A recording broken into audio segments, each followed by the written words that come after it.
स्वागत। आज नवरात्र का 7वां दिन है और आज हम देवी के एक बहुत ही कह सकते हैं विशिष्ट और शक्तिशाली स्वरूप पर बात करने वाले हैं, माँ कालरात्रि। हमारे पास जो भी जानकारी है उसमें उनके रूप, कथा, पूजा विधि, महत्व, इन सब पर काफी कुछ बताया गया है। तो आज हमारा मकसद है कि इन सब जानकारियों को थोड़ा और गहराई से समझें। कौन है माँ कालरात्रि, उनका रूप इतना अलग, इतना प्रचंड क्यों है, और हाँ, सबसे जरूरी, उनकी पूजा कैसे होती है, क्यों होती है, इसका असली मतलब क्या है। तो चलिए इस स्वरूप को समझने की कोशिश करते हैं। बिल्कुल। और ये वाकई में बहुत दिलचस्प है कि कैसे एक स्वरूप जो पहली नजर में शायद थोड़ा डरावना लगे, वही असल में परम कल्याणकारी और रक्षक भी हो सकता है। जानकारी तो यही कहती है कि उनका रंग एकदम घने अंधकार जैसा है, काला या गहरा नीला, और वो अत्यंत बलशाली हैं। हाँ, और ये भी साफ है कि उनका मुख्य काम ही है भय का नाश करना, अज्ञान को मिटाना। वो सिर्फ बाहरी नहीं बल्कि अंदर के अंधकार, जैसे रोग हैं, दुख है, बुरी आदतें हैं, उनको भी खत्म करती हैं, भक्तों को संकटों से बचाती हैं। यही तो विरोधाभास है ना, दिखने में काल जैसी पर दिल से माँ।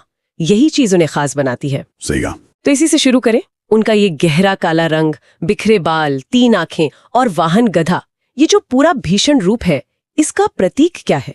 क्या ये सिर्फ डराने के लिए है? नहीं, डराने के लिए बिल्कुल नहीं। मतलब ये सिर्फ शक्ति दिखाना नहीं है, इसके पीछे गहरा आध्यात्मिक प्रतीकवाद है। उनका काला रंग, जैसे आपने कहा, रात और अंधकार का प्रतीक है। पर यहाँ अंधकार सिर्फ रात वाला नहीं, यह अज्ञान का अंधकार है, तमस गुण का, सारी नकारात्मक ऊर्जाओं का। देवी इन सबको अपने अंदर सोख लेती हैं, खत्म कर देती हैं। अच्छा। और उनका जो विकराल रूप है, बिखरे बाल, हाथों में शस्त्र, ये सब दुष्ट शक्तियों के लिए, आसुरी प्रवृत्तियों के लिए, अधर्म के लिए, उनके मन में डर पैदा करने के लिए। भक्तों के लिए नहीं, भक्तों को तो वो अभय देती हैं। इसीलिए कहा भी गया है, भयंकर परंतु कल्याणकारी। तो ये रूप बुराई के लिए एक चेतावनी है और भक्तों के लिए एक आश्वासन। ये बहुत दिलचस्प है। मतलब एक ही रूप के 2 पहलू, विनाशक भी और रक्षक भी। तो जो बुरा है उसके लिए वो सच में काल है, मृत्यु समान, और भक्तों के लिए रात के अंधेरे में भी बचाने वाली माँ। ये फर्क समझना जरूरी है। निश्चित रूप से, बिल्कुल। ये शक्ति के दोहरे स्वभाव को दिखाता है। शक्ति विनाश भी कर सकती है और सृजन भी।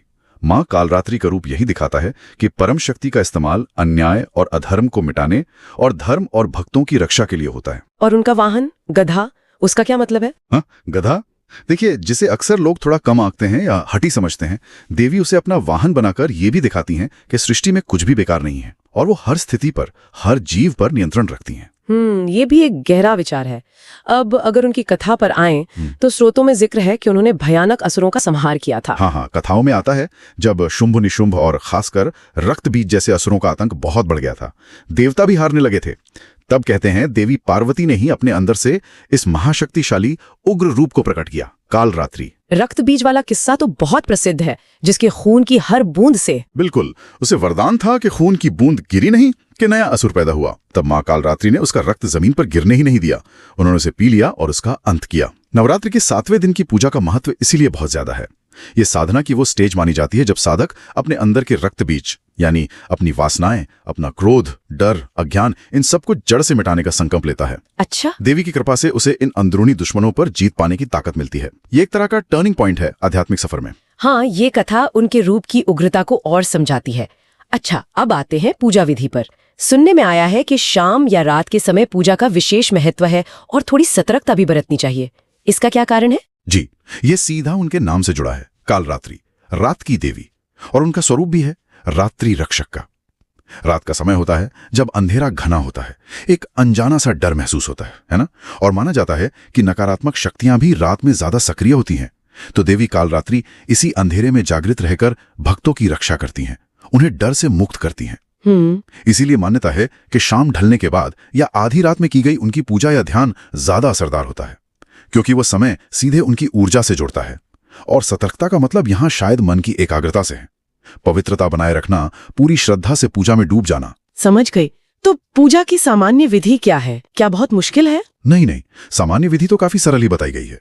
मुख्य भाव श्रद्धा का है, समर्पण का। घर में पूजा की जगह पर या कहीं भी साफ जगह पर उनकी मूर्ति या तस्वीर रखें, घी या तिल के तेल का दिया जलाएं, देवी का आवाहन करें, उनका ध्यान करें। और फूल, क्या कोई खास तरह के फूल चढ़ते हैं?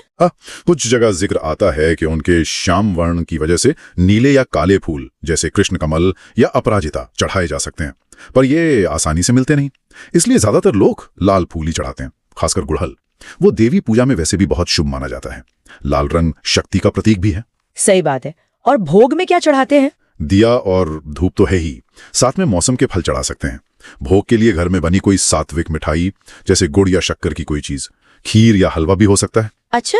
एक दिलचस्प बात और है, कुछ परंपराओं में तिल या राई मतलब सरसों के दाने चढ़ाने का भी विधान है। तिल या राई, इसका क्या मतलब हो सकता है? इसका भी प्रतीकात्मक अर्थ है। माना जाता है कि तिल और राई में नकारात्मक ऊर्जा या बुरी नजर को सोखने या दूर करने की शक्ति होती है। तो शायद ये चढ़ाना देवी से प्रार्थना करने का एक तरीका है कि वो ऐसी बाधाएं दूर करें। देखिए, पूजा की छोटी छोटी चीजों में भी गहरे मतलब छिपे होते हैं। हाँ, ये तो है। अच्छा, पूजा के समय जपने के लिए कोई खास मंत्र भी है? जी, उनका सबसे सरल और मुख्य मंत्र है ओम कालरात्रये नमः। ओम कालरात्रये नमः। हाँ, इसका सीधा सा मतलब है देवी कालरात्रि को मेरा प्रणाम। कोई भी इसे श्रद्धा से जप सकता है। इसके अलावा, जैसा आपने पूछा था, अगर किसी को खास तौर पे कोई डर सता रहा हो, कोई दुश्मन परेशान कर रहा हो या कोई संकट हो, तो उनके लिए देवी के खास भय निवारक स्तोत्र आते हैं। उनका पाठ करना बहुत फायदेमंद माना जाता है। और हाँ, दुर्गा सप्तशती का पाठ, उसमें तो देवी के सभी रूपों और उनके कामों का वर्णन है। वो पाठ भी साहस देता है, सुरक्षा देता है।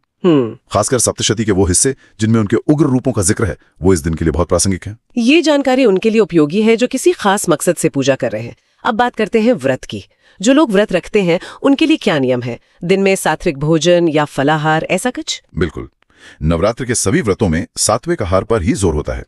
माँ कालरात्रि के दिन भी यही है। व्रत रखने वाले दिन में फलाहार कर सकते हैं, फल, दूध, दही, मेवे वगैरह, या फिर व्रत का अनाज जैसे कुट्टू, सिंघाड़े का आटा, साबूदाना, इनसे बनी चीजें खा सकते हैं। ये सात्विक भोजन है, शरीर और मन को शुद्ध रखता है। और कुछ लोग तो निर्जला व्रत भी रखते हैं। हाँ, कुछ भक्त रखते हैं अपनी क्षमता और श्रद्धा के अनुसार, बिना पानी पिए। पर यह सबकी अपनी इच्छा और सेहत पर है, कोई जबरदस्ती नहीं। मुख्य बात है इंद्रियों पर संयम और मन की शुद्धि। और फिर रात के समय, जैसा आपने कहा, विशेष ध्यान, जप और आरती पर जोर दिया जाता है। इस रात की पूजा का खास मकसद क्या है? जैसा हमने पहले कहा, रात का समय माँ कालरात्रि से सीधा जुड़ा है। रात में जो खास प्रार्थनाएं की जाती हैं, उनका मुख्य उद्देश्य होता है जीवन की बाधाओं को दूर करना। कौन सी बाधाएं? जिनका संबंध डर से है, अंधेरे से है, बीमारी से है, या किसी भी तरह की नकारात्मक शक्ति से है। ये डर मन का भी हो सकता है, किसी दुश्मन का भी, या कोई लंबी बीमारी या तकलीफ भी। अच्छा। और रात का शांत माहौल ध्यान के लिए, अपने अंदर झांकने के लिए ज्यादा अच्छा होता है। भक्त देवी से ज्यादा जुड़ा हुआ महसूस कर सकता है। तो रात की पूजा का मतलब है अंधेरे के बीच देवी के प्रकाश का, उनकी सुरक्षा का, उनकी अभय देने वाली शक्ति का आह्वान करना। तो अंत में ये सारी पूजा, व्रत, साधना, इसका फल क्या है? संक्षेप में माँ कालरात्रि की उपासना से मिलता क्या है? देखिए, जो जानकारी हमारे पास है उसके हिसाब से सबसे बड़ा फल है हर तरह के डर से मुक्ति। चाहे वो डर जाना पहचाना हो, जैसे दुश्मन का या बीमारी का, या अनजाना हो, जैसे भविष्य की चिंता या कोई बेवजह का डर। देवी अपने भक्तों को हर तरह की नेगेटिविटी, दुर्भाग्य, बुरी नजर, तंत्र मंत्र के असर से बचाती हैं। एक तरह से सुरक्षा कवच बना देती हैं। इसके साथ ही उनकी पूजा से रुके हुए काम बनने लगते हैं, निराशा दूर होती है, नई ऊर्जा मिलती है, हिम्मत आती है। अच्छा, यानी सिर्फ रक्षा ही नहीं बल्कि... बिल्कुल, एक और बड़ा फायदा है मानसिक मजबूती, आत्मबल बढ़ता है। ये सिर्फ बाहर के खतरों से बचना नहीं है, ये इंसान को अंदर से इतना मजबूत बनाना है कि वो जीवन की किसी भी चुनौती का सामना बिना डरे कर सके। ये असल में अपने अंदर के अंधेरे पर जीत पाने की ताकत है। ये वाकई बहुत दिलचस्प है कि कैसे वो प्रतीक जो हम आमतौर पर नकारात्मक समझते हैं, गहरा काला रंग, रात का अंधेरा, भयानक रूप, वही अंत में सुरक्षा, सकारात्मक ऊर्जा और मानसिक ताकत का स्रोत बन जाते हैं। ये विरोधाभास ही अपने आप में एक गहरा दर्शन है। तो आज की इस पूरी बातचीत से हमने यही समझा कि माँ कालरात्रि का रूप भले ही पहली नजर में डरावना लगे, पर वो असल में बहुत दयालु, बहुत कल्याण करने वाली माँ है। वो सिर्फ बाहरी दुश्मनों को ही नहीं मारती, बल्कि हमारे अंदर जो अज्ञान है, डर है, निराशा है, नेगेटिव सोच है, उस अंधेरे को भी मिटाती हैं। और उनकी पूजा खासकर रात में इसीलिए इतनी जरूरी और फायदेमंद मानी जाती है क्योंकि वो उनके मूल स्वभाव और काम से सीधे जुड़ती है। आपने बिल्कुल सही कहा। उनका महत्व सिर्फ असुरों को मारने या बाहरी संकट हटाने तक नहीं है, वो इंसान के अंदर की दुनिया को बदलने वाली शक्ति है। वो हमारे मन की गहराइयों में जो डर और असुरक्षा बैठी है, उसे निकालकर हमें मानसिक रूप से मजबूत बनाती हैं, जीवन में नई ताजगी लाती हैं, एक पॉजिटिव नजरिया देती हैं। और जैसा हमने बात की, चाहे ओम कालरात्रये नमः जैसा सरल मंत्र हो या दुर्गा सप्तशती जैसा गहरा पाठ, ये सब तरीके हमें उस अपार शक्ति से जुड़ने में मदद करते हैं जो हर अंधेरे पर जीत दिला सकती है। ये पूजा इंसान को अंदर से निडर बनाती है। बिल्कुल। तो आज की बातचीत का सार शायद यही है कि माँ कालरात्रि का स्वरूप हमें एक बहुत जरूरी बात सिखाता है। जीवन में अक्सर जो चीजें हमें ऊपर से डरावनी लगती हैं, मुश्किल लगती हैं, अंधेरी लगती हैं, हो सकता है उन्हीं के अंदर हमारी सुरक्षा, हमारी शक्ति, हमारी मुक्ति छिपी हो। हमें सिर्फ बाहरी रूप देखकर अटकना नहीं चाहिए, बल्कि उसके पीछे के गहरे मतलब को, उसके उद्देश्य को समझने की कोशिश करनी चाहिए। और ये हमें इस सवाल पे लाकर खड़ा करता है। सोचने वाली बात है कि हम अपने जीवन में जिन अंधेरों से डरते हैं, चाहे वो मुश्किलें हों, अनजानी स्थितियां हों या अपनी ही कमजोरियां हों, क्या असल में उन्हें हिम्मत से स्वीकार करने में, उनका सामना करने में और उन्हें गहराई से समझने में ही हमारी असली ताकत छिपी है? हमारी निडरता, हमारा विकास। देवी कालरात्रि का ये विरोधाभासी पर इतना शक्तिशाली स्वरूप शायद इसी गहरे सच की तरफ इशारा करता है कि प्रकाश का असली अनुभव अक्सर गहरे अंधेरे से गुजरने के बाद ही होता है। और सच्ची शक्ति डर पर जीत पाने से ही मिलती है। ये एक ऐसा विचार है जिस पर हम सब सोच सकते हैं।